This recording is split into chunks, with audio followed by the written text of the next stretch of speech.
up, guys? We're here with Coach Trent Mongero. I just finished up a Dirt Bro camp at UNCW.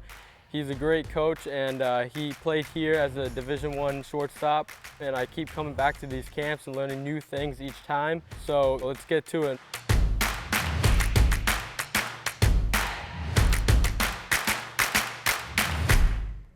What are some things players can work on in the off-season to prepare for the season? So literally everything that you need to be an elite infielder, you can work on in the off-season. You should be, right? That's the time of development, is when you're not playing.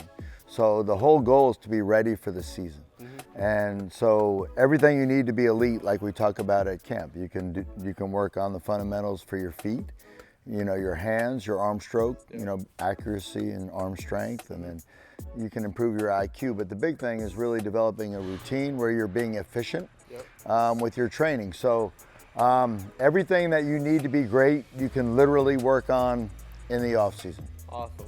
A lot of kids get nervous in games. What's one mindset tip that helps them play free and confident? Well, to me, the single greatest thing that helps confidence is preparation. So when you know that you've put in the work at a high level, game speed, game challenge, right? And you can fall back on that. It's just like in school.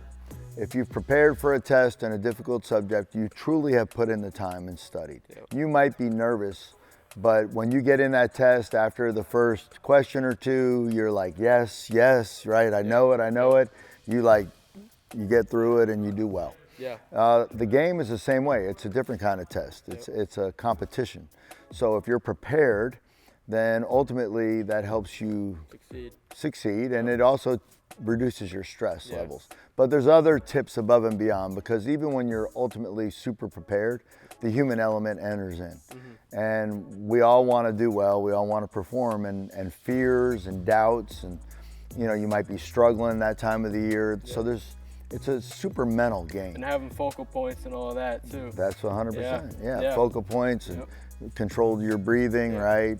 Focus words, nameless, faceless opponents, everything that we talk about at camp.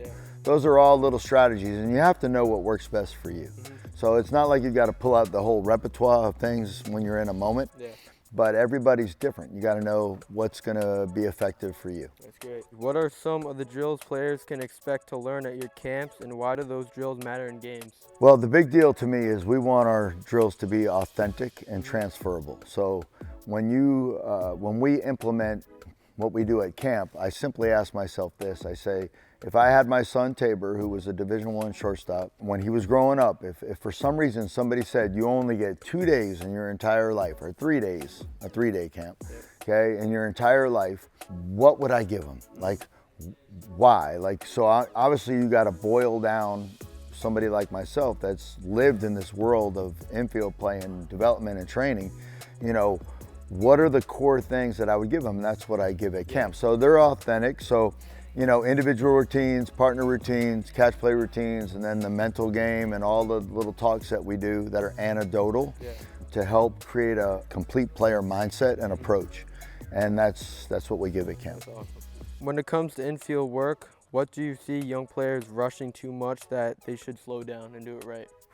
A lot. I think there's a lot of trends on social media that are counterproductive to actual gameplay.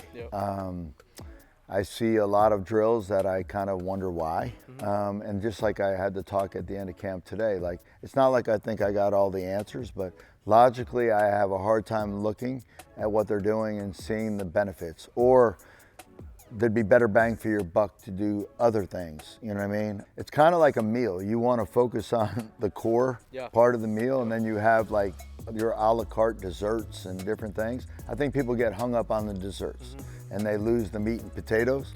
You know, to focus on, you know, the things that will help you the best. You want to, that's with the meat and potatoes. So you know, again, even just taking reps, game reps on a field, you know, actual ground balls throwing to the base, throwing to bases on a stopwatch. I don't think people do that enough. So yeah, you got to focus on what really works. For parents watching, what's the best way they can support their player without adding any pressure? Well, one, they have to know, the players have to know that the parents truly love them, regardless of performance. It's not performance-based love, you know, like, and I think young kids fall into that trap a lot. We feel like, I know I did, not necessarily just with my parents, but with everybody. When I played well, I felt like I was loved and appreciated. Yep. And when I played poorly, I felt like somehow I lost value, you know, in that. And that's a bad mindset to be in as a human being. So like with Taber, I told him his entire life, like, you know, first of all, if you don't ever want to play baseball after the season, you don't have to, because I want you to do something that you love. Yeah. Two, it doesn't matter how you perform. We love you. Like, it's not a matter of you have to get 3 hits and play well. My validation as a parent doesn't come from his personal performance.